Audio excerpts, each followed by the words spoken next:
जय हिंद दोस्तों। आज हम लोग देखने वाले हैं ज्ञान बिंदु जीएस एकेडमी द्वारा डबल स्टार टेस्ट सीरीज 2.0 चालू किया गया है, जो कि बिहार दरोगा के मेंस के लिए है। तो उसका आज हम लोग देखने वाले हैं टेस्ट नंबर 1, जो कि 31 जनवरी 2026 से चालू किया जा रहा है। तो चलिए देखते हैं पहला क्वेश्चन इसका। पहला क्वेश्चन है, कार्य के बारे में निम्न में से कौन सा कथन गलत है। तो कार्य के बारे में गलत कथन का चयन करना है। तो बात करें कथन की, तो कार्य की माप लगाए गए बल तथा बल की दिशा में वस्तु के विस्थापन के गुणनफल के बराबर होता है। ये बिल्कुल सही है। कार्य का फॉर्मूला होता है W=F×D। अगर कोण का मान दिया होगा तो W=FD cos थीटा होता है। अगला कथन है, कार्य एक सदिश राशि है। तो ये गलत हो जाएगा, क्योंकि कार्य सदिश राशि नहीं है, बल्कि कार्य एक प्रकार का अदिश राशि है। अगला कथन है, बल एवं विस्थापन के बीच 0 डिग्री का कोण होने पर कार्य जो है न्यूनतम होगा। तो यह कथन भी गलत हो जाएगा, क्योंकि बल एवं विस्थापन के बीच अगर 0 डिग्री का कोण होगा तो वह कार्य जो है वह अधिकतम होगा, तथा 90 डिग्री का अगर कोण होगा तो वह जो कार्य है वह न्यूनतम होगा। तो इसमें गलत कथन का चयन करना था, तो ऑप्शन नंबर सी इसका राइट आंसर हो जाएगा। 2 और 3 जो कथन है वह गलत है। अगला क्वेश्चन है, 60 डिग्री फ़ारेनहाइट को कैलोरी में बदलने में कितना होगा। तो कैलोरी में बदलने की बात कर रहा है। तो बात करें तो इसका एक फार्मूला होता है C/5। उसके बाद होता है इक्वल टू फ़ारेनहाइट बाई -32/9। उसके बाद होता है equal to K-273/5 equal to R/4। इसका फॉर्मूला होता है, जिसपे अगर हम बैठाएंगे तो इसका मान निकल के आता है। इसका राइट आंसर हो जाएगा ऑप्शन नंबर सी 288.5। अगला है, कथन दिया हुआ है तथा निष्कर्ष निकालना है। यहाँ पे यह रीजनिंग का सवाल है। दिया हुआ है कुछ कार बस है, तो कुछ ये कार हो गया जो कि बस है। अगला है सभी बस ट्रक है, तो सभी बस की अगर हम बात करें तो यह ट्रक हो जाएगा टी। अगर हम बात करें कुछ बस जो है जहाज है, तो कुछ बस ले लेंगे यहाँ पे जहाज में।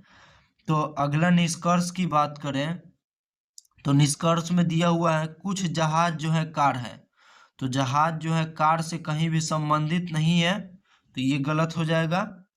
अगला है सभी ट्रक कार है, तो ट्रक जो है सभी ट्रक कार है, ये नहीं होगा, क्योंकि कुछ ट्रक जो है कार है, कुछ कार जो है ट्रक है। तो यह भी गलत हो जाएगा। तो इसका राइट आंसर हो जाएगा ऑप्शन नंबर डी। इसका राइट आंसर हो जाएगा। न तो 1 नहीं 2 निष्कर्ष निकलता है। अगला है, निम्नलिखित कथनों पर विचार कीजिए तथा कूट का प्रयोग करके सत्य कथन का चयन करना है। तो इसमें सत्य कथन का चयन करना है। पहला है, कानून के शासन का अर्थ है कि सभी कानून देश के सभी नागरिकों पर समान रूप से लागू हो। ये बिल्कुल सही है। आर्टिकल 14 बोलता भी है कि कानून के समक्ष समानता। अगला है, स्वतंत्र न्यायपालिका का अर्थ है कि सरकार की अन्य शाखाएं न्यायपालिका के कार्य में हस्तक्षेप न करें। तो यह भी सही है। आर्टिकल 50 बोलता है कि कार्यपालिका न्यायपालिका से अलग रहेगा।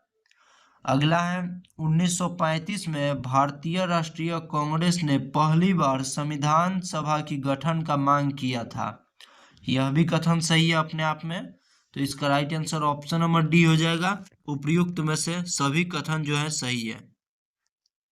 अगला है, नीचे 2 कथन दिए गए हैं, एक को अभिकथन तथा दूसरे को कारण कहा गया है, तथा अभिकथन तथा कारण देखना है तथा कूट का प्रयोग करके सही उत्तर का चयन करना है।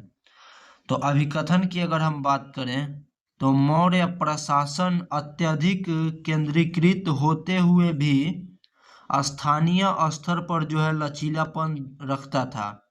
यह बिल्कुल सही है। मौर्य साम्राज्य की बात करें तो इसके संस्थापक जो है चंद्रगुप्त मौर्य थे, जो कि कौटिल्य या विष्णुगुप्त के सहायता से मौर्य वंश का स्थापना किए थे। अगर हम कारण की बात करें तो अर्थशास्त्र में ग्राम प्रशासन को राज्य की मूल इकाई माना गया है, तो यह कारण गलत हो जाएगा, क्योंकि अर्थशास्त्र के अंतर्गत जो है ग्राम प्रशासन को जो है छोटी इकाई, प्रशासन की छोटी इकाई माना गया है, न कि राज्य की मूल इकाई। तो इसका केवल अभिकथन सही है लेकिन कारण गलत है। तो अगर हम बात करें अभिकथन सही है लेकिन कारण गलत है, तो इसका राइट आंसर हो जाएगा ऑप्शन नंबर सी। अगला है सूची 1 को सूची 2 के साथ सुमेलित करें तथा कूट का प्रयोग करके उत्तर देना है। तो एक तरफ सूची 1 दिया हुआ है, दूसरे तरफ सूची 2 दिया हुआ है, उसको सुमेलित करना है तथा कूट का प्रयोग करके उत्तर देना है। तो अगर हम बात करें एक तरफ समिति की, तो खुसरो समिति का संबंध हो जाएगा कृषि शाख से। अगर हम महाजन समिति की बात करें तो महाजन समिति का संबंध हो जाएगा चीनी उद्योग से। तथा अगर हम मल्होत्रा समिति की बात करें तो मल्होत्रा समिति का संबंध हो जाएगा बीमा क्षेत्र में सुधार से। अगर हम सरकरिया आयोग की बात करें तो इसका संबंध हो जाएगा केंद्र राज्य संबंध से। तो इसका right answer option number C हो जाएगा 3, 2, 1, 4। अगला क्वेश्चन है, यह भी है सूची 1 को सूची 2 के साथ सुमेलित करना है तथा कूट का प्रयोग करके उत्तर देना है। एक तरफ दिया हुआ है जनजातीय विद्रोह, दूसरे तरफ वर्ष दिया हुआ है। तो आइए देखते हैं, जनजातीय विद्रोह और वर्ष का मिलान करना है। तो पहला है रंपा विद्रोह। तो रंपा विद्रोह का संबंध किस सन से हो जाएगा? तो रंपा विद्रोह जो है वर्ष 1922 से 24 के बीच में किया गया था। खासी विद्रोह की अगर हम बात करें तो खासी विद्रोह का संबंध वर्ष 1829 से 1833 तक हो जाएगा।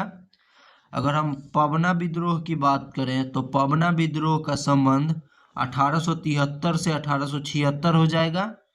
अहोम विद्रोह की बात करें तो अहोम विद्रोह का संबंध हो जाएगा 1828 से 1833। तो यहाँ कूट का प्रयोग करके सही उत्तर देना था। तो इसका राइट आंसर हो जाएगा ऑप्शन नंबर ए 3, 2, 4, 1। अगला है निम्नलिखित में से कौन सा युग्म जो है सही सुमेलित है? तो यहाँ भी सही सुमेलित का चयन करना है। एक तरफ दिया हुआ है स्थानीय पवन, दूसरे तरफ दिया हुआ है प्रभाव क्षेत्र देश दिया हुआ है। तो अगर हम बात करें सही सुमेलित की तो इसका जो है सुमेलित हो जाएगा हबूब की। अगर हम बात करें हबूब की तो हबूब मध्य एशिया, यह गलत हो जाएगा, क्योंकि अगर हम हबूब के संबंध की बात करें तो इसका संबंध हो जाएगा उत्तरी सूडान में चलने वाली एक प्रकार की स्थानीय यह पवन है। अगर हम बिग फील्डर की बात करें, बिग फील्डर, तो इसका संबंध ऑस्ट्रेलिया से है, यह बिल्कुल सही है। बोरा स्थानीय हवा की बात करें तो स्थानीय पवन यह इटली में चलती है, यह भी सही है। तो इसका right answer option number C हो जाएगा। केवल 2 और 3 सही है, बाकी हबूब जो स्थानीय पवन है यह जो है मध्य एशिया नहीं बल्कि उत्तरी सूडान में चलती है। अगला क्वेश्चन है, इस सेट में जो है मैथ का क्वेश्चन हम लोग डिस्कशन नहीं करने वाले हैं, बस आंसर बता दिया जाएगा। पहला क्वेश्चन है, एक समबाहु त्रिभुज की प्रत्येक भुजा जो है 13 सेंटीमीटर है, उसका परिमाप ज्ञात करें। तो इसका राइट आंसर हो जाएगा ऑप्शन नंबर बी 39 सेंटीमीटर। अगला क्वेश्चन है, निम्नलिखित में से कौन सा कथन सत्य है? तो सत्य कथन का चयन करना है तथा कूट का प्रयोग करके यहाँ पे उत्तर देना है। पहला है, एक संतुलित रासायनिक समीकरण में अभिकारकों और उत्पादों में सभी तत्वों के परमाणुओं की संख्या समान होती है। तो ये बिल्कुल सही है। जो रासायनिक समीकरण होता है उसमें जो तत्व की परमाणु संख्या होती है वह दोनों में समान होती है, LHS = RHS। अगला है, एक असंतुलित रासायनिक समीकरण में अभिकारकों और उत्पादों की संख्या असमान होती है। तो यह भी सही है। इसका राइट आंसर हो जाएगा ऑप्शन नंबर 10 का राइट आंसर हो जाएगा ऑप्शन नंबर इसमें सी हो जाएगा। 1 2 दोनों सत्य हैं। अगला है, हाल ही में तत्व के परमाणु जिनकी परमाणु संख्या समान किंतु द्रव्यमान संख्या भिन्न होती है वह क्या कहलाती है। तो यहाँ परमाणु संख्या समान बोल रहा है तथा द्रव्यमान संख्या भिन्न, तो इसे जो है हम लोग आइसोटॉप के नाम से जानते हैं, यानी समस्थानिक के नाम से। अगर हम बात करें समभारिक की, तो उसमें जो है परमाणु संख्या जो है भिन्न होता है तथा परमाणु द्रव्यमान जो है समान होता है।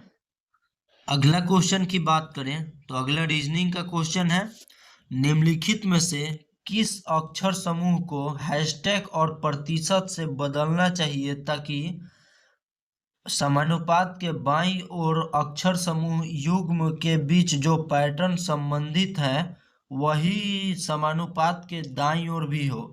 यानी कौन सा पैटर्न से बदलेंगे हैशटैग और प्रतिशत को, जो कि दोनों तरफ जो है सेम रूल का प्रयोग किया जा सके। तो अगर हम बात करें इसमें तो ऑप्शन नंबर ए इसका राइट आंसर हो जाएगा, जो कि x में 3 ऐड करेंगे तो a तक पहुंचेंगे, फिर q में 3 माइनस करेंगे तो n तक पहुंचेंगे, b में अगर 2 ऐड करेंगे तो d तक पहुंचेंगे।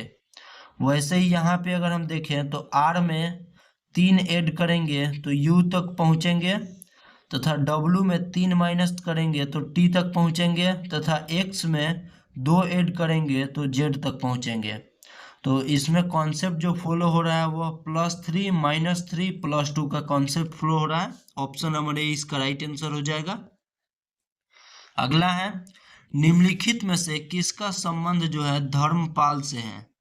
तो धर्मपाल से किसका संबंध है इनमें से, और कूट का प्रयोग करके उत्तर देना है। तो अगर हम धर्मपाल की बात करें तो उनका संबंध हो जाएगा विक्रमशिला विश्वविद्यालय से तथा सोमपुर महाविहार से। सोमपुर महाविहार तथा विक्रमशिला विश्वविद्यालय से धर्मपाल का संबंध हो जाएगा। इसका राइट आंसर हो जाएगा ऑप्शन नंबर सी, केवल 1 तथा 2। अगर हम बात करें उदंतपुरी मठ की, तो उदंतपुरी जो मठ है यह गोपाल वंश के संस्थापक गोपाल द्वारा बनवाया गया था। इसका संबंध जो है गोपाल से हो जाएगा। अगला क्वेश्चन है, निम्नलिखित में से कौन सा आकृति को पूरा करेगा।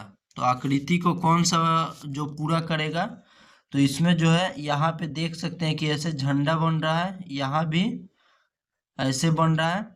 तो अगर यहाँ की बात करें तो यहाँ भी ऐसे झंडा का चित्र बन रहा है, तो यहाँ भी जाएगा तो ऐसे झंडा बनना चाहिए।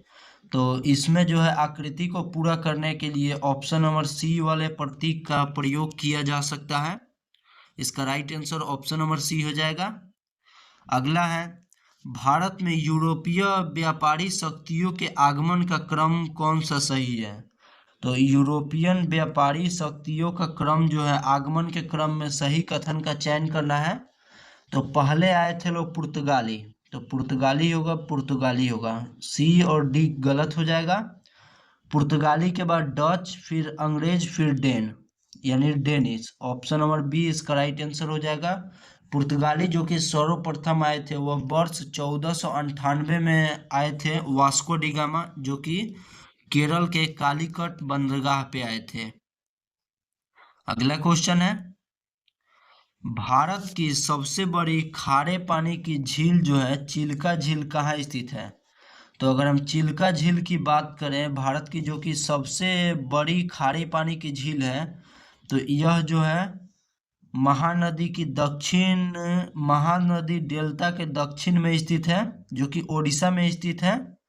अगर हम बात करें महानदी की, तो महानदी जो है इसका उद्गम स्थल जो है छत्तीसगढ़ में स्थित है।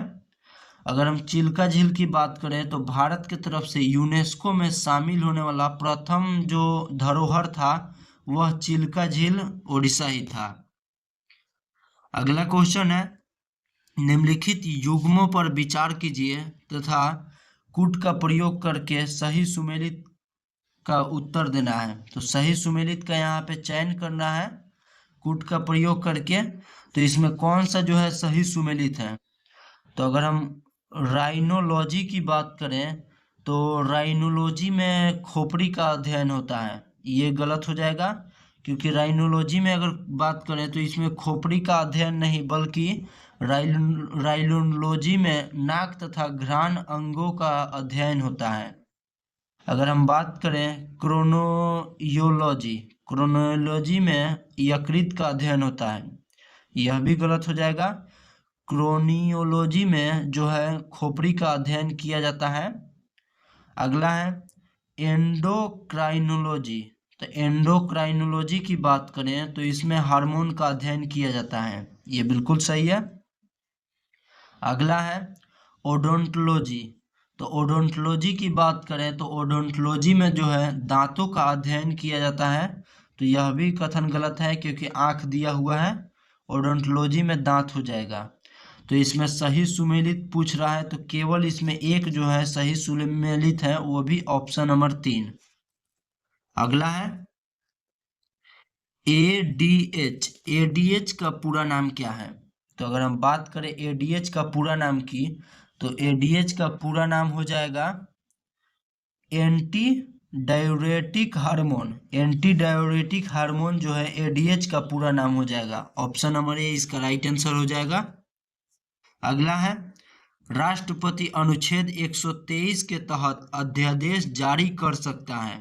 ये बिल्कुल यहाँ भी एक क्वेश्चन बन जा रहा है। 123 के तहत जो है राष्ट्रपति द्वारा अध्यादेश को जारी किया जाता है। अगला है इस संबंध में निम्नलिखित कथनों पर विचार कीजिए तथा उपयुक्त में से असत्य कथन को चुनना है। यानी अध्यादेश के संबंध में कथन दिया हुआ है जिसमें से गलत कथन का चयन करना है। पहला कथन है राष्ट्रपति जो है राष्ट्रीय आपातकाल एवं राष्ट्रपति शासन के दौरान जो है अध्यादेश जारी नहीं कर सकते हैं। ये कथन गलत हो जाएगा क्योंकि राष्ट्रपति जो है वह आपातकाल एवं राष्ट्रपति शासन के समय भी अध्यादेश जारी कर सकते हैं तथा अपने मन मुताबिक कभी भी अध्यादेश को वापस ले सकते हैं। यह आर्टिकल 123 बोलता है राष्ट्रपति के अध्यादेश के बारे में। अगला है भारतीय संविधान में अध्यादेश का प्रावधान जो है भारत शासन अधिनियम वर्ष 1935 से लिया गया है। यह बिल्कुल सही है। अगर हम भारत शासन अधिनियम वर्ष 1935 की बात करें तो इसको भारतीय संविधान का ब्लूप्रिंट के रूप में भी जाना जा सकता है। अगला को कथन है अध्यादेश जो है राष्ट्रपति तब जारी करता है जब केवल एक सत्र सदन में न हो। तो यह भी गलत है क्योंकि अध्यादेश जारी करने का कोई समय सीमा नहीं होता है। तो इसमें असत्य कथन का चयन करना था, तो इसका राइट आंसर हो जाएगा ऑप्शन नंबर सी। जो है ऑप्शन नंबर सी जो है केवल 1 और 3 जो है असत्य कथन है, दूसरा कथन सत्य था। अगला है रीजनिंग का क्वेश्चन है निम्न दिए गए विकल्पों में से कौन सा विकल्प प्रश्न में दिए गए संक्रियाओं का समान समुच्चय का अनुसरण करता है। यानी जो पैटर्न का फॉलो यहाँ पे प्रश्न में किया गया है वही पैटर्न का फॉलो जो है आंसर में भी किया हुआ है। ऑप्शन के में किस ऑप्शन में किया गया है? तो इसका राइट आंसर की बात करें तो ऑप्शन नंबर डी हो जाएगा। जैसे कि यहाँ पे +2 हो रहा है, 3 2 5, उसके बाद ×2 फिर +2, यहाँ भी 8 2 10 × 2 20 +2, तो यहाँ भी +2 × 2 +2, यही पैटर्न फॉलो हो रहा है, +2 × 2 +2। अगला है पादप कोशिका में निम्नलिखित में से किसमें अपना स्वयं का डीएनए होता है। तो पादप कोशिका की बात कर रहा है जिसमें से किसमें अपना स्वयं का डीएनए पाया जाता है। तो यह पाया जाता है क्लोरोप्लास्ट और माइटोकॉन्ड्रिया में। ऑप्शन नंबर डी इसका राइट आंसर हो जाएगा। अगला है सूची 1 को सूची 2 के साथ सुमेलित कीजिए तथा कूट का प्रयोग करके उत्तर देना है। तो सूची 1 में दिया हुआ है अस्थि का नाम तथा सूची 2 में दिया हुआ है अस्थियों की अवस्थिति। यानी कौन सी अस्थि है जो कि कहाँ अवस्थित है, कूट का प्रयोग करके उत्तर देना है। तो अगर हम बात करें सूची 1 सूची 2 के मिलान की, तो यह जो है फीमर, फीमर का संबंध हो जाएगा, फीमर अस्थि का संबंध हो जाएगा। यह सबसे लंबी अस्थि है जो कि जांघ में स्थित है, पैर के जांघ में। अगर हम फिबुला की बात करें तो फिबुला का अवस्थिति हो जाएगा, टखनों की अस्थियां हैं, फिबुला टखना की अस्थियां है जो कि पैर में होता है। अगर हम कार्पल की बात करें तो कार्पल का अवस्थिति हो जाएगा कलाई की अस्थिया में, कलाई में कार्पल पाया जाता है। मेटाकार्पल की अगर हम बात करें तो मेटाकार्पल का अवस्थिति हो जाएगा हथेली में की अस्थिया में। तो इसका राइट आंसर हो जाएगा ऑप्शन नंबर डी, 3 4 2 1। अगला है बंकिम चंद्र चटर्जी द्वारा रचित, बंकिम चंद्र चटर्जी द्वारा रचित वंदे मातरम के संदर्भ में निम्नलिखित कथनों पर विचार कीजिए। तो वंदे मातरम के संबंध में अगर कथन दिया हुआ है जिसमें से सही कथन का चयन करना है। पहला कथन है, पहला कथन इसमें दिया हुआ है, यह गीत मूल रूप से उनके प्रसिद्ध उपन्यास आनंद मठ का हिस्सा है। ये बिल्कुल सही है। अगला है भारतीय राष्ट्रीय कांग्रेस के 1896 के कोलकाता अधिवेशन में इसे पहली बार गाया गया था। यह भी कथन सही है। अगला है इस गीत का अंग्रेजी अनुवाद जो है सर्वप्रथम श्री अरबिंदो ने किया था। यह भी कथन अपने आप में सही है। अगला कथन है इस गीत यानी वंदे मातरम गीत की मूल रूप से हिंदी में किया गया था रचना। यह गलत हो जाएगा, क्योंकि अगर हम वंदे मातरम की बात करें तो इसका जो रचना है वह मूल रूप से इसका रचना जो था वह संस्कृत एवं बंगाली के मिश्रण में किया गया था। तो 4 जो है गलत हो जाएगा। तो इसका राइट आंसर हो जाएगा option number D, sorry C इसका राइट आंसर हो जाएगा। 1 2 3 सही है तथा केवल 4 जो है गलत है। अगला क्वेश्चन है, मैथ का प्रश्न है, 39,250 अंकित मूल्य वाली एक वस्तु को x% और 10% की दो क्रमिक छूट के बाद 32,499 में बेचा जाता है तो x का मान क्या होगा। तो दो क्रमिक छूट निकालना है जिसमें से जिसके बाद मूल्य जो है इतना हो जाता है, तो उसके बाद इसका x का मान प्राथमिक छूट का मान कितना होगा। तो इसका राइट आंसर हो जाएगा ऑप्शन नंबर डी, इसका राइट आंसर हो जाएगा 8%।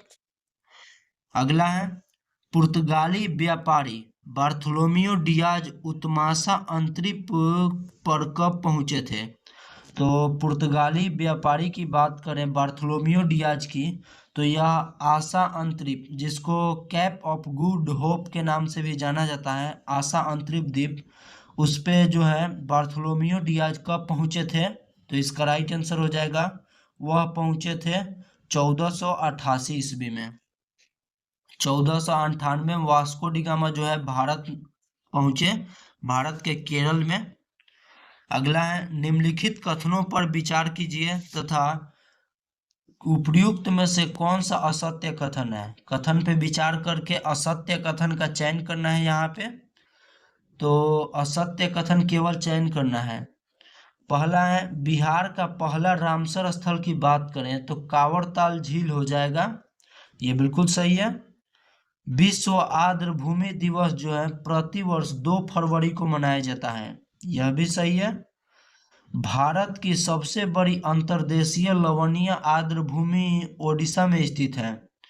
तो यह कथन जो है गलत हो जाएगा, क्योंकि भारत का सबसे बड़ी अंतर्देशीय यानी अगर केवल अंतर्देशीय नहीं रहता तो वह चिल्का झील हो जाता ओडिशा, लेकिन अंतर्देशीय बोल दिया है यानी स्थलीय, तो वह आर्द्रभूमि जो है राजस्थान में स्थित है।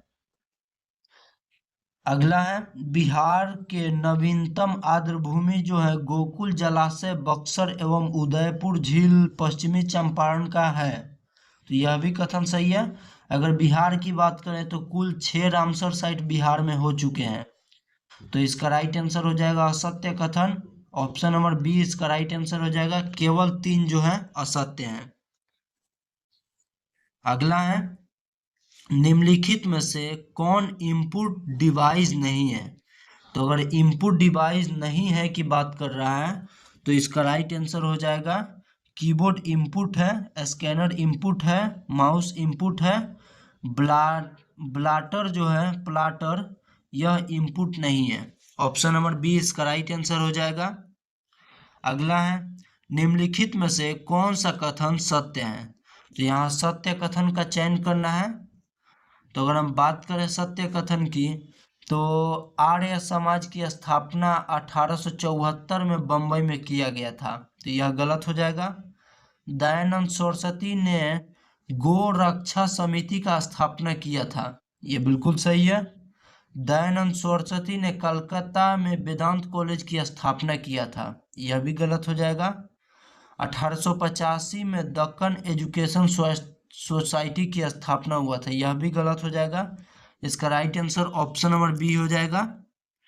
अगला है, राष्ट्रमंडल की पहली अफ्रीकी महिला महासचिव कौन बनी है? तो राष्ट्रमंडल की पहली महिला महासचिव की अगर हम बात करें तो यह बनी है शार्ली बोचबे। ऑप्शन नंबर ए इसका राइट आंसर हो जाएगा। अगला है, दी गई आकृति में त्रिभुजों की संख्या ज्ञात कीजिए। तो आकृति जो दिया हुआ है उसमें त्रिभुजों की संख्या ज्ञात करना है। तो इसमें जो है कुल 28 त्रिभुज हैं। ऑप्शन नंबर सी इसका राइट आंसर हो जाएगा। अगला है, न्यूटन मीटर स्क्वायर प्रति KG square dot dot dot की इकाई है। तो न्यूटन मीटर स्क्वायर प्रति केजी स्क्वायर की अगर हम बात करें तो यह किसकी इकाई है? तो यह हो जाएगा गुरुत्वाकर्षण के सार्वभौमिक नियतांक की इकाई है। ऑप्शन नंबर डी इसका राइट आंसर हो जाएगा। अगला क्वेश्चन है, निम्नलिखित में से गति का द्वितीय समीकरण कौन सा है? तो गति का अगर हम दूसरा समीकरण की बात करें तो इसमें से गति का दूसरा समीकरण हो जाएगा ऑप्शन नंबर सी इसका राइट आंसर हो जाएगा। S equal to u t plus half a t square गति का जो है दूसरा समीकरण हो जाएगा। अगर हम गति के प्रथम समीकरण की बात करें तो v equal to u plus a t, यह गति का प्रथम समीकरण हो जाएगा। तीसरा समीकरण हो जाएगा v square equal to u square plus 2as।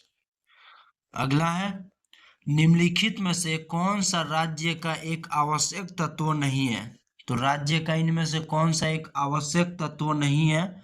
तो इसका राइट आंसर हो जाएगा राजनीतिक दल जो है यह राज्य का आवश्यक तत्व नहीं है। बाकी भूभाग, जनसंख्या तथा सरकार ये सभी राज्य के एक आवश्यक तत्व हैं। अगला है, हिमालय की सबसे बाहरी श्रेणी को क्या कहा जाता है? तो अगर हम हिमालय श्रृंखला की सबसे अगर बाहरी श्रेणी की बात करें तो हिमालय श्रृंखला के सबसे बाहरी श्रेणी को जो है शिवालिक कहा जाता है। अगला है, भारत के सांस्कृतिक मंत्रालय के अनुसार भारत में कितने शास्त्रीय नृत्य हैं? तो सांस्कृतिक मंत्रालय की अगर हम बात करें तो इसके अनुसार जो है भारत में वर्तमान में कुल 9 शास्त्रीय नृत्य हैं।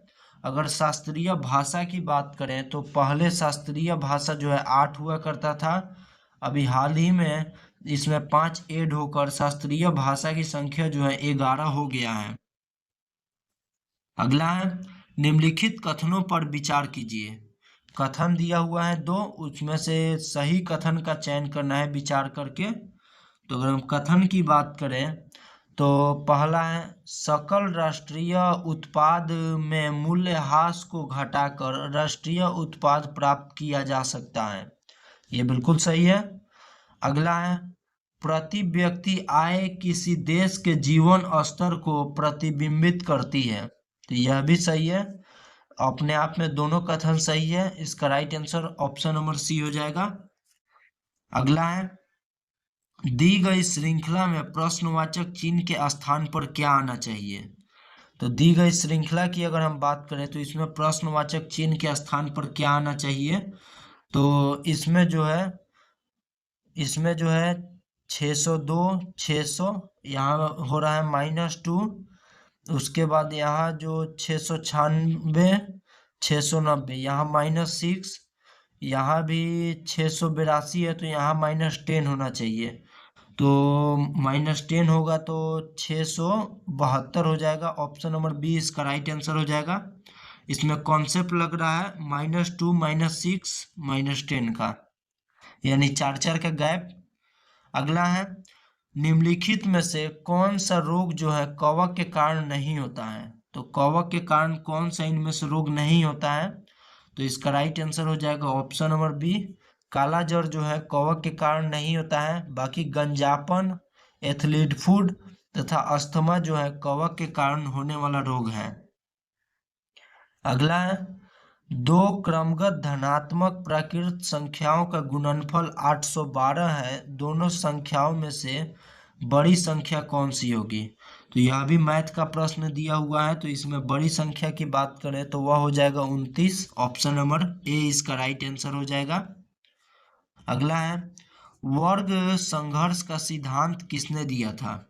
तो वर्ग अगर संघर्ष का सिद्धांत की बात करें तो यह दिया गया था कार्ल मार्क्स के द्वारा। ऑप्शन नंबर ए इसका राइट आंसर हो जाएगा। अगला है, नीचे दिए गए दो युग्मों के समान पैटर्न के अनुसरण करने वाला युग्म का चयन करें। दोनों युग्म समान पैटर्न के अनुसार अनुसरण करते हैं। तो रीजनिंग का क्वेश्चन है, जैसे कि पहला जो है संबंधित है दूसरे से, वैसे ही ये भी संबंधित है इससे, तो अगला कौन सा संबंधित होगा? तो इसमें अगर हम बात करें इस पैटर्न की, तो इसमें पैटर्न दिख रहा है कि जे के बाद m +3, उसके बाद a का d +3, y का b यह भी +3, तो +3 +3 +3 का कॉन्सेप्ट फॉलो हो रहा है।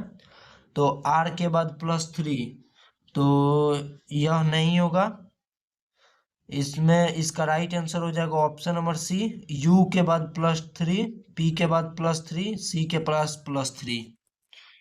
अगला है, सूची 1 को सूची 2 के साथ सुमेलित कीजिए तथा कूट का प्रयोग करके सही उत्तर का चयन करें।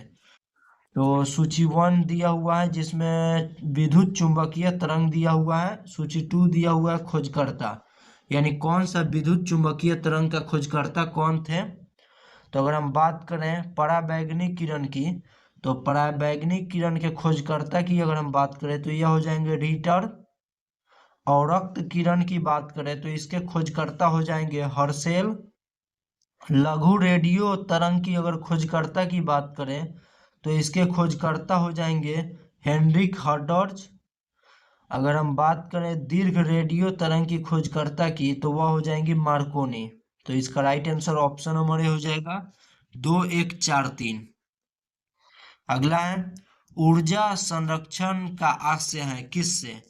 तो ऊर्जा संरक्षण का आशय है कि यह जो है ऊर्जा का न तो सृजन हो सकता है और न ही विनाश हो सकता है, यानी ऊर्जा न तो बनाया जा सकता है और न ही नष्ट किया जा सकता। यह ऊर्जा संरक्षण का सिद्धांत कहता है। अगला है, रोजा पार्क्स रोजा पार्क्स एक अफ्रीकी अमेरिकी महिला थी जो निम्नलिखित में से किस आंदोलन से जुड़ी थी? तो रोजा पार्क्स की बात करें तो यह अफ्रीकी अमेरिकी एक महिला थी। इनका संबंध जो है किस आंदोलन से था? तो इसका संबंध की बात करें तो इनका संबंध जो है भारतीय स्वतंत्रता आंदोलन से इनका संबंध था। ऑप्शन नंबर डी इसका राइट आंसर हो जाएगा। सॉरी, इसका right answer option number D नहीं बल्कि नागरिक अधिकार आंदोलन होगा। 44 का बी हो जाएगा।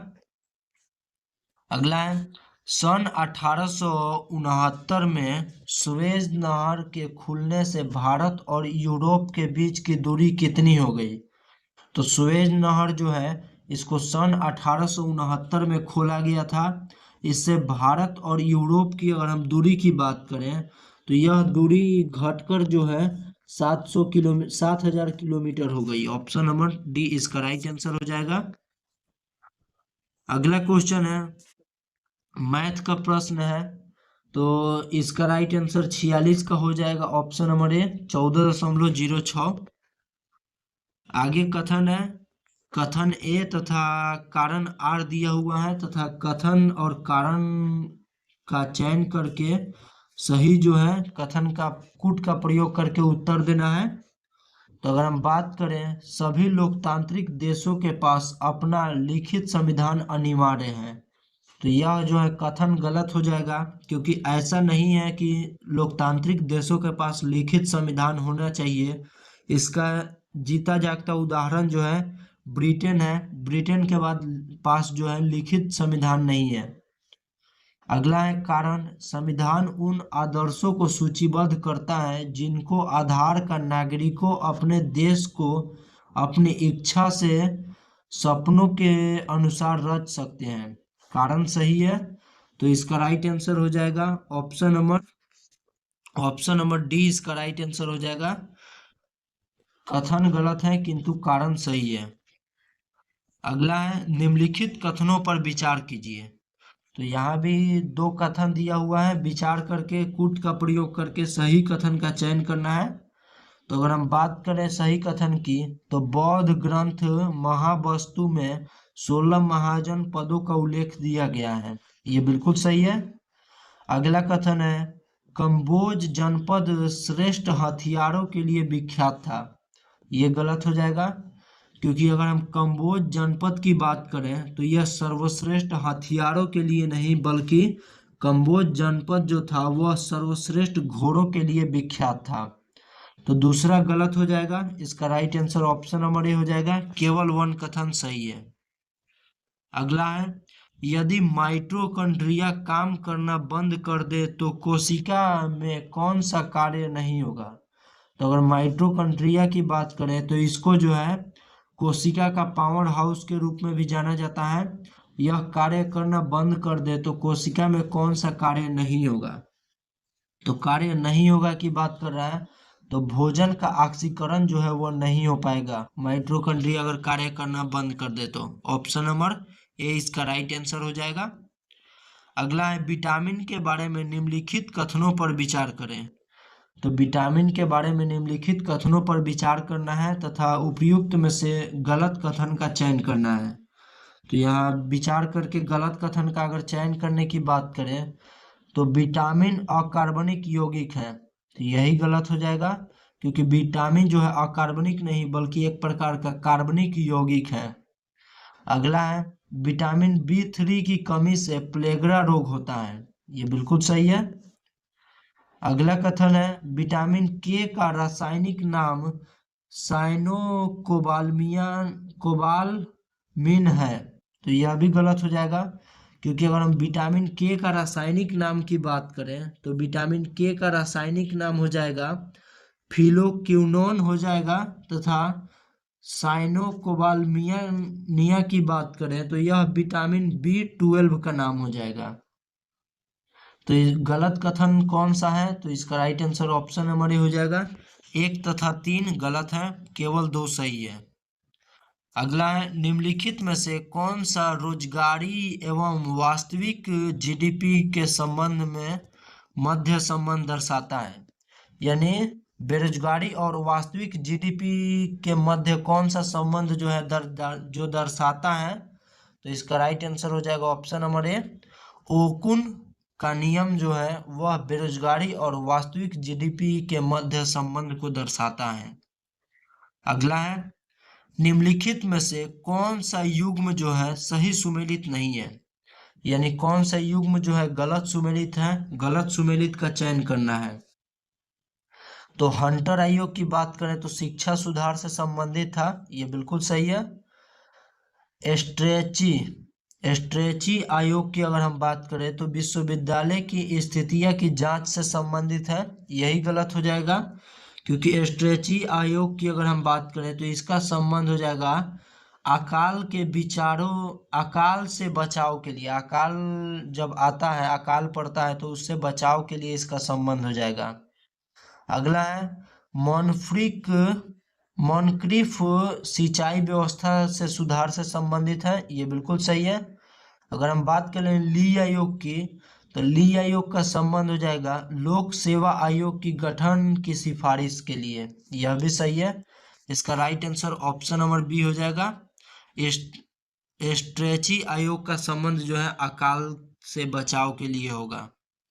अगला है 81 विद्यार्थियों की एक पंक्ति में सभी उत्तर की ओर मुख करके बैठे हुए हैं, तो जिसमें सीमा जो है दाहिने छोर से 12वें स्थान पे है। यदि मंजू सीमा की बाईं ओर से 9वें स्थान पे है तो पंक्ति के बाएं छोर से मंजू का स्थान कितना होगा।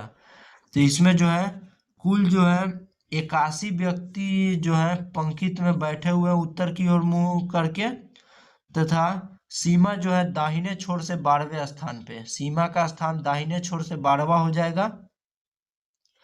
अगर हम बात करें यदि मंजू सीमा की बाईं ओर से 9वें स्थान पे है, तो सीमा की बाईं ओर 9वें स्थान पे अगर मंजू है तो मंजू का जो पूछ रहा है, तो पंक्ति के बाएं छोर से मंजू का स्थान, तो 81 जो है 81 माइनस 12 और 8 20, 81 माइनस 20 कर दिया जाएगा तो 61 आएगा।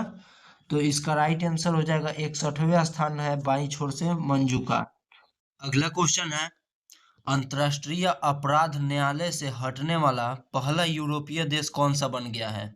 तो बात करें अंतर्राष्ट्रीय अपराध न्यायालय से हटने वाला पहला यूरोपियन देश की, तो यह बन गया है हंगरी। ऑप्शन नंबर सी इसका राइट आंसर हो जाएगा। अगला है उस सबसे बड़े वृत्त की परिधि ज्ञात करें जिसे पूरी तरह से एक आयत के अंदर खींचा जा सकता है, जिसकी परिधि विमाएं जो है 126 मीटर और 226 मीटर दी गई है। तो इसको निकालने के लिए 2πr फॉर्मूला का उपयोग किया जाएगा। तो इसका राइट आंसर जो हो जाएगा ऑप्शन नंबर बी 396। अगला है गीत गोविंद के लेखक जयदेव किनके राज दरबार में रहते थे। तो गीत गोविंद के लेखक अगर हम बात करें जयदेव की, तो यह किनके राज्य दरबार में रहते थे। तो इसका राइट आंसर हो जाएगा ऑप्शन नंबर ए, जयदेव जो है लक्ष्मण सेन के राज्य दरबार में रहते थे। लक्ष्मण सेन की बात करें तो इनका संबंध जो था वह जो वैष्णव धर्म के अनुयायी से था। अगला है निम्नलिखित में से कौन सा असत्य सुमेलित है। तो यानी कौन सा असत्य कथन है उसका चयन करना है।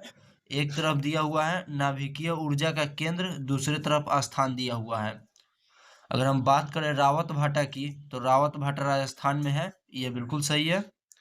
अगला है कुडनकुलम, कुडनकुलम कर्नाटक में है, यही गलत हो जाएगा क्योंकि कुडनकुलम अगर नाभिकीय ऊर्जा केंद्र की अगर हम बात करें तो यह कर्नाटक नहीं बल्कि इसका अवस्थिति जो है वह तमिलनाडु होगा। अगर हम कैगा नाभिकीय ऊर्जा केंद्र की बात करें तो इसका अवस्थिति कर्नाटक होगा, ये बिल्कुल सही है। अगला अगर हम नरौरा नाभिकीय ऊर्जा केंद्र की बात करें तो इसका अवस्थिति जो है उत्तर प्रदेश होगा, यह भी सही है। इसका right answer option number B हो जाएगा, कर्नाटक नहीं बल्कि तमिलनाडु। अगला है अखिल भारतीय सेवाओं के संबंध में निम्नलिखित में से कौन सा कथन सही है। तो अखिल भारतीय सेवाओं के संबंध में सही कथन का चयन करना है। तो पहला कथन है अखिल भारतीय सेवाएं जो है संसद के अधिनियम द्वारा बनाई जा सकती हैं, यह बिल्कुल सही है। अगला है अखिल भारतीय सेवाओं के गठन के लिए राज्यसभा का समर्थन आवश्यक नहीं है। तो ये गलत हो जाएगा क्योंकि अखिल भारतीय सेवाओं के लिए जो है आर्टिकल 312 के तहत पूरे संसद का अनुमति चाहिए, यानी राज्यसभा तथा लोकसभा दोनों की समर्थन का आवश्यकता है। बाकी भी गलत है, सही पूछ रहा था, केवल 1 हो जाएगा ऑप्शन नंबर ए। अगला है निम्नलिखित में से कौन सही सुमेलित नहीं है, यानी गलत सुमेलित का चयन करना है। तो एक तरफ दिया हुआ है संगठन, दूसरे तरफ उसके प्रमुख या निदेशक दिया हुआ है। तो अगर हम बात करें इंटेलिजेंट ब्यूरो की, तो इंटेलिजेंट ब्यूरो के वर्तमान जो अध्यक्ष हैं वह हो जाएंगे तपन कुमार डेका, ये बिल्कुल सही है। अगला है प्रवर्तन निर्देशालय के वर्तमान अध्यक्ष जो हैं यानी हेड जो परवीन सूद हैं, तो ये गलत हो जाएगा क्योंकि अगर हम बात करें प्रवर्तन निर्देशालय के तो इसके वर्तमान जो हेड हैं वह है राहुल नवीन, तथा अगर हम बात करें प्रवीण सूद की तो यह जो है यह सीबीआई के वर्तमान में प्रमुख हैं, सीबीआई के। अगला है विशेष सुरक्षा समूह यानी एसपीजी के वर्तमान जो हेड है वह आलोक शर्मा है। ये बिल्कुल सही है। अगला है भारतीय नौसेना के वर्तमान हेड जो है दिनेश कुमार त्रिपाठी हैं। यह भी सही है। इसका right answer option number B हो जाएगा। प्रवर्तन निर्देशालय के हेड जो है राहुल नवीन हो जाएंगे। अगला है नीचे दिए गए कथनों पर विचार कीजिए तथा कूट का प्रयोग करके असत्य कथन का चयन करना है। यानी इसमें जो है गलत कथन का चयन करना है। पहला है बगलिहार बांध चेनाब नदी पर बनाया गया है। तो बगलिहार बांध की बात करें तो इसका अवस्थिति जो है चेनाब नदी पे बनाया गया है। ये बिल्कुल सही है। अगला है मैथन बांध जो है मध्य प्रदेश राज्य में स्थित है। तो ये गलत हो जाएगा क्योंकि मैथन बांध का अगर हम संबंध की बात करें तो इसका संबंध जो है झारखंड राज्य से होगा, न कि मध्य प्रदेश से। अगला है पोलावरम। पोलावरम परियोजना जो है गोदावरी नदी पर स्थित है। तो ये भी सही है। तो इसमें क्या है गलत कथन का चयन करना था। तो ऑप्शन नंबर बी केवल 2 इसका राइट आंसर हो जाएगा। अगला क्वेश्चन है निम्नलिखित कथनों पर विचार कीजिए तथा कुट का प्रयोग करके इसमें उत्तर देना है। तो अगर हम कथन की बात करें तो वर्ष 1973 में कॉर्नवेलिस ने स्थानीय बंदोबस्त व्यवस्था को लागू किया था। ये बिल्कुल सही है, जो कि भारत के कुल 19% भूभाग पर लागू था। अगला है महलवारी व्यवस्था के जनक टॉमस मुनरो हैं। ये गलत हो जाएगा क्योंकि महलवारी व्यवस्था के अगर जनक की अगर हम बात करें तो इसके जनक हॉल्ट मैकांजी थे, जो कि वर्ष 1822 में यह व्यवस्था लागू किया गया था, जो कि कुल 30% भूमि पर लागू था। अगला है रैयतवाड़ी व्यवस्था के अंतर्गत ब्रिटिश भूभाग का 51% हिस्सा शामिल था। यह भी सही है। तो इसमें सही कथन जो है 1 और 3 है, गलत 2 है। तो इसमें क्या पूछ रहा है उपयुक्त में से कौन सा कथन सही है। तो सही कथन जो है 1 और 3, ऑप्शन नंबर डी इसका राइट आंसर हो जाएगा। अगला है काकेशस। काकेशस पर्वत के संबंध में असत्य कथन का चयन कीजिए। तो काकेशस पर्वत के संबंध में अगर हम असत्य कथन की बात करें तो पहला कथन है यह एशिया और अफ्रीका को अलग करता है। यह कथन जो है गलत है क्योंकि काकेशस पर्वत जो है एशिया और यूरोप को अलग करता है, न कि एशिया और अफ्रीका को अलग करता है।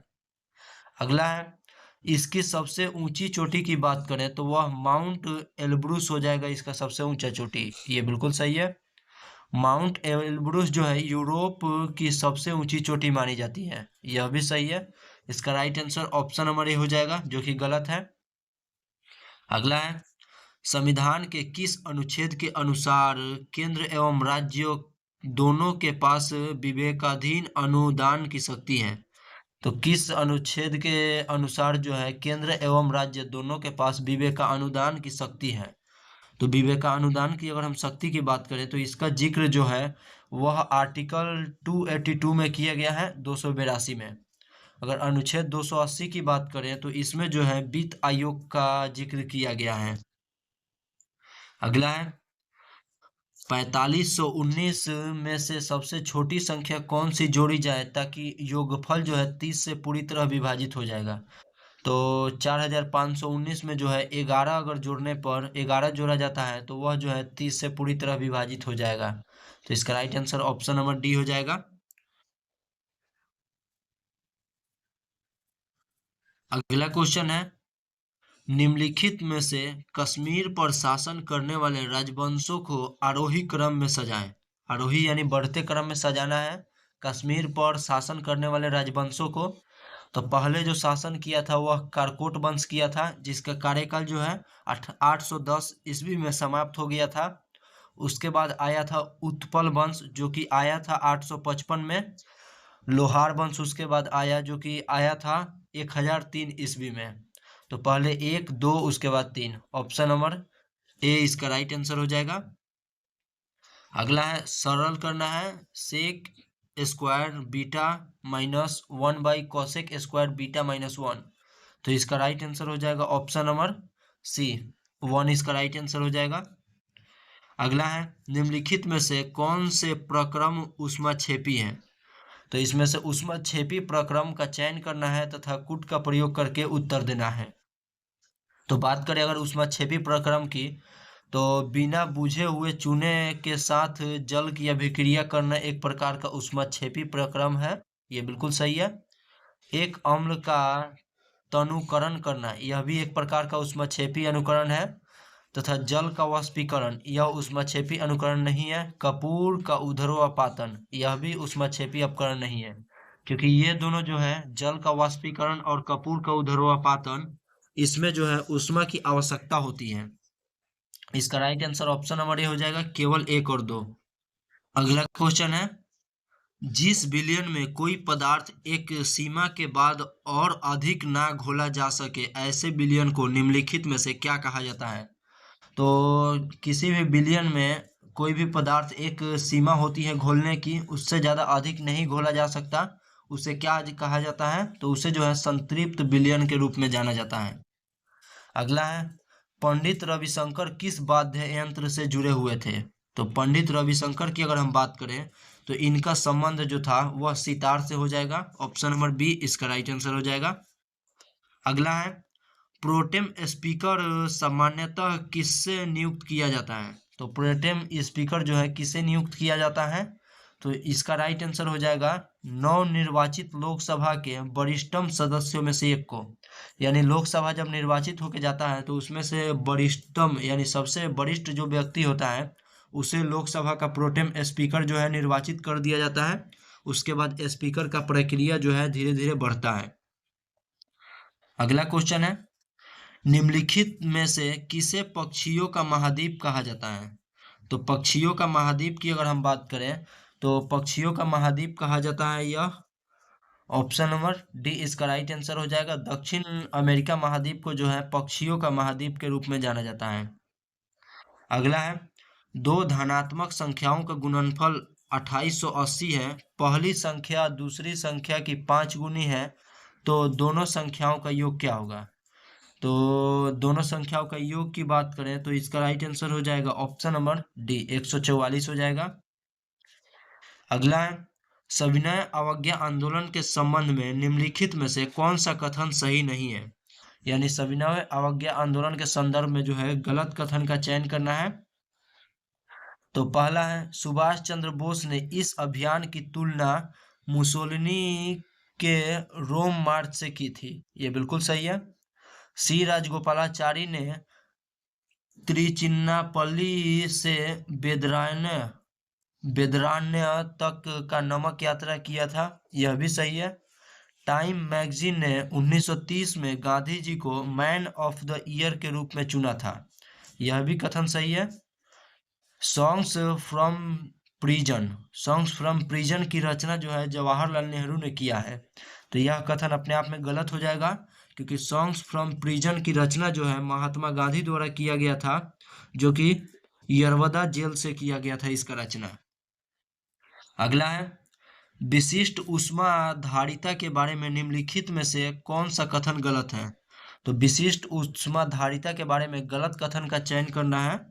तो अगर हम गलत कथन की बात करें, तो खाना बनाने वाला बर्तन की विशिष्ट ऊष्मा जो है धारिता उच्च होती है। तो ये गलत हो जाएगा, क्योंकि खाना बनाने वाली बर्तन की अगर हम बात करें, तो इसकी जो है विशिष्ट ऊष्मा जो है वह निम्न होती है, जबकि ऊष्मीय चालकता जो है वह उच्च होती है। तो पहला कथन गलत है। अगला है, जल की विशिष्ट ऊष्मा जो है 4200 जूल प्रति कैलोरी होती है। ये बिल्कुल सही है। जल की विशिष्ट ऊष्मा धारिता उच्च होने के कारण वाहनों के रेडिएटर में इसका प्रयोग किया जाता है। यह भी सही है। उपयुक्त में से कोई नहीं, यह भी मतलब गलत होगा। ऑप्शन नंबर ए इसका राइट आंसर हो जाएगा, जो कि गलत कथन है। अगला है, निम्नलिखित पर विचार कीजिए तथा निम्नलिखित नृत्य शास्त्रीय नृत्य को दर्जा दिया गया है। यानी 4 शास्त्रीय नृत्य दिया हुआ है, इसमें से किसे जो है शास्त्रीय नृत्य का दर्जा मिला हुआ है।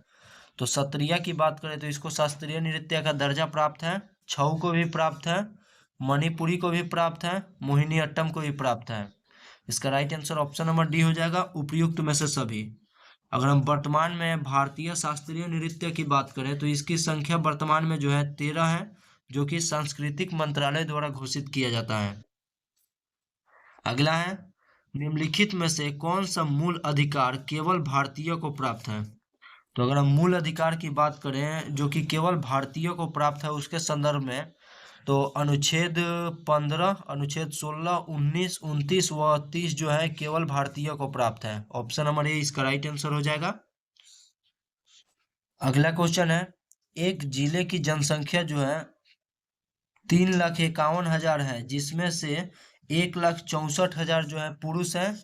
जनसंख्या का 14% साक्षर है पुरुष। जनसंख्या टोटल जो है 14% साक्षर है। यदि पुरुष 14% साक्षर है तो महिलाएं कितनी प्रतिशत साक्षर होगी? तो एवरेज जब 14 है तो पुरुष 14 है तो महिलाएं भी 14% होंगी। ऑप्शन नंबर बी इसका राइट आंसर हो जाएगा। अगला है, जब आरबीआई द्वारा सीआरआर में वृद्धि की जाती है तो अर्थव्यवस्था में क्या देखने को मिलता है? तो अगर हम अर्थव्यवस्था की बात करें तो इसमें जो है वह तरलता कम हो जाएगी, यह देखने के लिए मिलता है, तथा मुद्रास्फीति नियंत्रण होगी, यह भी देखने के लिए मिलता है, तथा तरलता घट जाएगी। तो यह बढ़ना नहीं होगा, बस तरलता कम हो जाएगी और मुद्रास्फीति नियंत्रण रहेगी। ऑप्शन नंबर डी इसका राइट आंसर हो जाएगा। अगला है, किसे मानसून वन के नाम से भी जाना जाता है? तो मानसून वन की बात करें तो मानसून वन के रूप में जो है उष्ण कटिबंधीय पर्णपाती वन को जाना जाता है। ऑप्शन नंबर ए इसका राइट आंसर हो जाएगा। अगला है, बुद्ध के जीवन की प्रमुख घटनाओं को परंपरागत प्रतीक के गलत तरीके से निम्नलिखित में से कौन सा विकल्प जोड़ता है? तो कौन सा विकल्प जो है वह बुद्ध के संबंधित घटनाओं को जो है गलत तरीके से जोड़ता है? तो अगर हम बात करें जन्म की तो कमल व सांड जो है वह जन्म का प्रतीक है, ये बिल्कुल सही है। ज्ञान प्राप्ति के लिए पीपल का वृक्ष, यह भी सही है। निर्वाण के लिए स्तूप, ये गलत हो जाएगा। अगर गृह त्याग की बात करें तो इसको घोड़ा से संदर्भित किया जाता है, यह भी सही है। निर्वाण जो है गलत हो जाएगा। अगला है, पहले 170 सम संख्याओं का औसत कितना होगा? तो पहले 170 सम संख्याओं का औसत की बात करें तो इसका जो फॉर्मूला होता है n+1, तो 170 + 1 यानी 171 हो जाएगा। ऑप्शन नंबर ए इसका राइट आंसर हो जाएगा। अगला है, निम्नलिखित कथनों में से असत्य कथन का चयन करें। तो असत्य कथन की बात करें तो पहला है, भारतीय संविधान के अनुच्छेद 53(1) के तहत जो है संघ की कार्यपालिका शक्ति राष्ट्रपति में निहित होती है। तो यह कथन सही है। अगला है, राष्ट्रपति अनुसूचित क्षेत्र में अनुसूचित जनजाति क्षेत्रों की प्रशासनिक शक्ति रखता है, यह भी सही है। राष्ट्रपति लोकसभा की बैठक बुला सकते हैं लेकिन सत्रावसान नहीं कर सकते हैं, यह गलत हो जाएगा, क्योंकि राष्ट्रपति जो है लोकसभा की जो है बैठक बुला भी सकते हैं और सत्रावसान भी कर सकते हैं। यह आर्टिकल 85(2) के तहत जिक्र किया गया है। ऑप्शन नंबर सी इसका राइट आंसर हो जाएगा। अगला है, सतत संपोषणीय विकास से क्या तात्पर्य है? तो सतत संपोषणीय विकास की अगर हम बात करें तो इससे तात्पर्य हो जाएगा पर्यावरण को बिना नुकसान पहुंचाए और भविष्य की पीढ़ियों को ध्यान रखकर विकास करना, यह हो जाएगा। ऑप्शन नंबर डी इसका राइट आंसर हो जाएगा। अगला है, किसने कहा है मनुष्य को समझ लेना चाहिए कि वह अपनी गरीबी का स्वयं ही कारण है? तो यह कथन जो है मनुष्य को यह समझ लेना चाहिए कि वह अपनी गरीबी का स्वयं ही कारण है, यह कथन जो है माल्थस द्वारा दिया गया था। ऑप्शन नंबर डी इसका राइट आंसर हो जाएगा। अगला है, निम्नलिखित में से सर्वाधिक और न्यूनतम अभिक्रियाशील वाला युग्म कौन सा है? तो अगर हम सर्वाधिक तथा न्यूनतम अभिक्रियाशील वाला युग्म की बात करें तो देखिए हम लोग टोटल देख लेते हैं अभिक्रियाशील धातु का क्रम एक बार में। पहले सबसे ज्यादा हो जाएगा पोटेशियम, फिर सोडियम, फिर कैल्शियम, फिर मैग्नीशियम, फिर एल्युमिनियम, फिर जिंक, फिर आयरन, फिर लेड, फिर हाइड्रोजन, फिर कॉपर, फिर मरकरी, फिर सिल्वर, फिर गोल्ड, जिसमें सबसे ज्यादा हो जाएगा पोटेशियम और सबसे कम हो जाएगा गोल्ड। ऑप्शन नंबर डी इसका राइट आंसर हो जाएगा। अगला है, एक जलीय विलयन X है जिसका pH मान 2.6 है, यह दर्शाता है कि विलयन किस प्रकार का है? तो 2.6 पीएच मान की अगर हम बात करें तो यह दुर्बल जो है अम्लीय प्रकृति को दर्शाता है। क्योंकि अगर हम पीएच मान की बात करें तो पीएच मान 7 से जितना कम होगा उतना अम्लीय होगा, 7 से ज्यादा वाला क्षारीय होता है। अगला क्वेश्चन है, सूची 1 को सूची 2 के साथ सुमेलित कीजिए तथा कूट का प्रयोग करके उत्तर दीजिए। तो एक तरफ सूची 1 एक तरफ सूची 2 दिया हुआ है जिसको सुमेलित करना है तथा कूट का प्रयोग करके उत्तर देना है। पहला है राज्य, दूसरे तरफ चित्रकला दिया हुआ है, यानी कौन सा राज्य से कौन सा चित्रकला जो है संबंधित है। तो बात करें अगर हम तमिलनाडु की तो इससे संबंधित चित्रकला हो जाएगा कोल्लम। आंध्र प्रदेश की बात करें तो इससे संबंधित चित्रकला हो जाएगा मुगलुक, मुगलू। अगर बिहार की हम चित्रकला की बात करें तो यह हो जाएगा मिथिला। अगर हम उत्तराखंड की चित्रकला की बात करें तो यह हो जाएगा एपन। इसका राइट आंसर हो जाएगा ऑप्शन नंबर ए, 3 4 2 1। अगला क्वेश्चन है, 1920 में निम्नलिखित में से किसने अपना नाम परिवर्तन कर स्वराज सभा रखा था। तो किसने अपना नाम जो है 1920 में परिवर्तन करके स्वराज सभा के रूप में रखा था। ऑप्शन नंबर ए, all India home rule league जो था अपना 1920 में नाम बदलकर स्वराज सभा रखा था। अगला है, सूची 1 को सूची 2 के साथ सुमेलित कीजिए तथा नीचे दिए गए कूट का प्रयोग करके उत्तर कीजिए। एक तरफ नदी दिया हुआ है, दूसरे तरफ उसका उद्गम स्थल दिया हुआ है। तो अगर हम नदी तथा उद्गम स्थल की अगर हम बात करें तो पहला है आमू दरिया नदी। आमू दरिया नदी का उद्गम स्थल की बात करें तो यह हो जाएगा पामीर पर्वत हो जाएगा, पामीर का पठार। अगर हम अगला येलो रिवर नदी की बात करें तो इसका उद्गम स्थल हो जाएगा कुनलुन पर्वत, कुनलुन पर्वत इसका उद्गम स्थल हो जाएगा। अगर हम मेकॉन्ग नदी की बात करें तो इसका उद्गम स्थल जो है तिब्बत का पठार हो जाएगा। अगर हम ऑरेंज नदी की बात करें तो इसका उद्गम स्थल जो है ड्रेकैंसबर्ग पर्वत हो जाएगा। इसका राइट आंसर हो जाएगा ऑप्शन नंबर सी, 3 2 4 1। अगला है, निम्नलिखित में से कौन सा मौद्रिक नीति का एक गुणात्मक उपकरण नहीं है। तो इनमें से कौन सा मौद्रिक नीति का जो है एक प्रकार का गुणात्मक उपकरण नहीं है। तो अगर हम सीमांत आवश्यकता की बात करें तो यह गुणात्मक उपकरण है। शाह की राशनिंग यह भी उपकरण है गुणात्मक। नैतिक प्रभाव भी एक प्रकार का गुणात्मक उपकरण है तथा चलनिधि तरलता संयोजन सुविधा जो है गुणात्मक उपकरण नहीं है। अगला क्वेश्चन मैथ का क्वेश्चन दिया हुआ है, इसमें जो है पावर सभी का ऐड कर दिया जाएगा तो इसका राइट आंसर आ जाएगा। इसका right answer option number B हो जाएगा, 13 15 और 11 को ऐड करने पे 39 होता है। अगला है, सूची 1 को सूची 2 के साथ सुमेलित कीजिए तथा कूट का प्रयोग करके उत्तर देना है। अगर हम बात करें सूची 1 तथा सूची 2 के सुमेलित की तो अनुच्छेद 110 का संबंध हो जाएगा धन विधेयक से। 112 की बात करें तो इसका संबंध हो जाएगा वार्षिक वित्तीय विवरण यानी बजट से। अनुच्छेद 114 की बात करें तो इसका संबंध हो जाएगा विनियोग विधेयक से। अनुच्छेद 116 की बात करें तो इसका संबंध हो जाएगा लेखानुदान से। इसका राइट आंसर हो जाएगा option number A, C D B A. अगला क्वेश्चन है, सूची 1 को सूची 2 के साथ सुमेलित कीजिए तथा नीचे दिए गए कूट का प्रयोग करके उत्तर देना है। तो बात करें, एक तरफ चक्रवात दिया हुआ है, दूसरे तरफ नामकर्ता देश दिया हुआ है, यानी किस चक्रवात का नामकरण कौन सा देश द्वारा किया गया है। तो बात करें अगर फेंगल चक्रवात की तो इसका नामकरण जो है सऊदी अरब द्वारा किया गया है। अगला है क्रेन्थॉन चक्रवात की अगर हम बात करें तो इसका नामकरण थाईलैंड द्वारा किया गया है। असना चक्रवात की अगर हम बात करें तो इसका नामकरण जो है पाकिस्तान द्वारा किया गया है। रेमल चक्रवात का नामकरण ओमान द्वारा किया गया है। तो 4 3 2 1, 4 3 2 1, 4 3 2 1 इसका राइट आंसर हो जाएगा ऑप्शन नंबर डी। अगला है, शेख सरफुद्दीन अहमद याहिया मनेरी का संबंध किस सूफी सिलसिले से है। तो शेख सरफुद्दीन अहमद याहिया मनेरी का संबंध की अगर हम बात करें तो इनका संबंध हो जाएगा फिरदौसी सिलसिला से। अगला क्वेश्चन है मैथ का क्वेश्चन है, इसका राइट आंसर हो जाएगा ऑप्शन नंबर बी, 42 डिग्री।